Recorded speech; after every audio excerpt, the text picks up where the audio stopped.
اس کا حق ہے، ظاہری بات ہے، اس نے لکھوایا تھا، لیکن اسے دینا چاہیے، یہ ایک اس کا ویلڈ پوائنٹ ہے، اس کا موقف بھی سننا چاہیے تھا، ہو سکتا ہے کہ اس کے اندر کوئی اور چیز سامنے آ جائے۔ لیکن ساتھ ساتھ زاہد جعفر نے یہ بھی کہا کہ اس کے اندر جو پہلا بندہ جو گواہ بن سکتا ہے، جو پہلا بندہ کمرے کے اندر داخل ہوا، وہ میں ہوں، میں وہ سٹار گواہ بن سکتا تھا جس کو ایک سازش کے تحت ملزمان کی لسٹ میں شامل کیا گیا۔ میں اور میرے وہ جو دوست ساتھی تھے جس میں اس نے نام لیے، اس میں عبدالحق، وامق ریاض، دلیپ کمار اور سمر عباس، وہ لوگ بھی شامل ہیں، اور انہیں جو ہے ہم پہلے وہ گواہ بن سکتے تھے اس کیس کے اندر، لیکن انہوں نے ہمیں بڑی چلاکی کے ساتھ جو ملی بھگت ہے زاہد جعفر مرکزی ملزم کے ساتھ مل کر ہمیں جو ہے اس کی ملزمان کی لسٹ میں ڈالا گیا کیس کو کمزور کرنے کے لیے۔ اس کے ساتھ انہوں نے کہا کہ تفتیشی افسر فی الحال اس کے جو رجسٹرار ہیں، مجسٹریٹ ہیں اس سے ہم نے پتہ کیا، انہوں نے جو ہے اس کا جواب مانگا ہے جو تفتیشی افسر ہے عبدالستار اس سے، لیکن انہوں نے فی الحال اس کا کوئی بھی جواب نہیں دیا، اور اس حوالے سے وہ بالکل بھی خاموش ہے اور کچھ بھی نہیں بتا رہا۔ اس حوالے سے پولیس اس واقعے کی، پھر اس نے یہ بھی بتایا کہ پولیس کو اس واقعے کی اطلاع میں نے دی تھی۔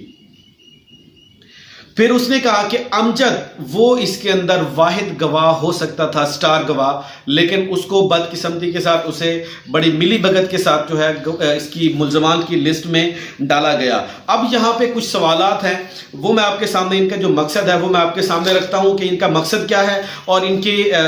جو پہلی بات یہ ہے کہ ان کا جو مقصد ہو سکتا ہے وہ امجد نے اس لیے یہ کمپلین کی ہے کہ جب اس نے دیکھا کہ ہم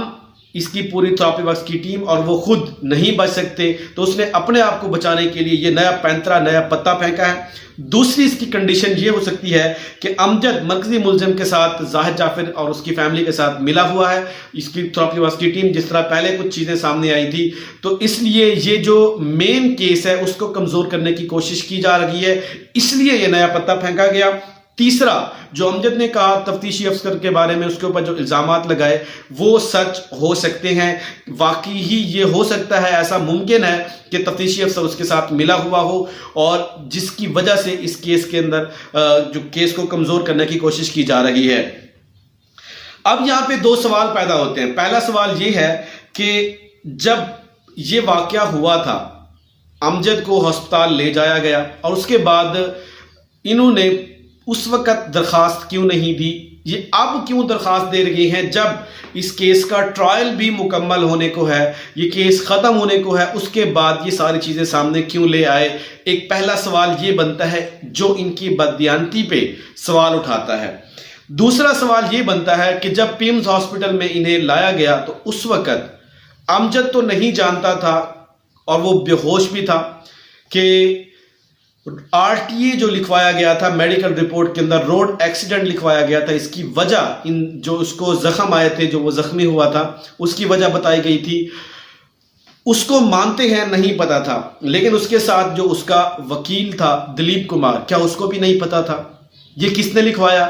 یہ جان بوجھ کے لکھوایا گیا یا ڈاکٹر سے لکھوایا گیا؟ اس کی وجہ کیا ہے؟ یہ سارے سوالات، ان کے جوابات کون دے گا؟ ان کے جو مقصد ہے، تین کنڈیشن میں نے آپ کے سامنے رکھی ہیں، آپ لوگوں نے کمنٹ سیکشن میں بتانا ہے کہ ان کا مقصد کیا ہو سکتا ہے، یہ آخر میں اس وقت پہ یہ کمپلین کیوں نظر آئی۔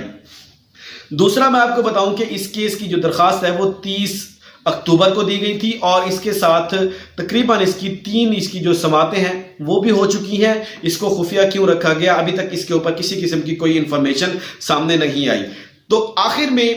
یہاں پہ جو کنکلوژن ہے اس کا یہ ہے کہ اس کیس کے اندر ایسی کنڈیشن کریٹ کی گئی ہے، اس وقت ہم کنفیوز ہیں کہ سچ کیا ہے، جھوٹ کیا ہے، کون سچا ہے، کون جھوٹا ہے، ابھی تک اس کی سمجھ نہیں آ رہی۔ ایک بات تو واضح ہے کہ زاہد جعفر قاتل ہے، اور اس کے والدین اس کو سپورٹ کر رہے تھے، لیکن مزید جو تھراپی ورکس کے حوالے سے ہے وہ یہاں پہ سمجھ نہیں آ رہی کہ سچ کیا ہے، جھوٹ کیا ہے، کون سچا ہے، کون جھوٹا ہے۔ یہ کمنٹ سیکشن میں اپنی رائے ضرور دیجیے گا۔ آج کے لیے اتنا ہی، اپنا خیال رکھیے گا۔ اللہ تعالی ہم سب کا حامی و ناصر ہو، اور اللہ تعالی جو جھوٹے ہیں اس کیس کے اندر ان کو نیست و نابود کرے، اور جو جھوٹی گواہی دے رہے ہیں یا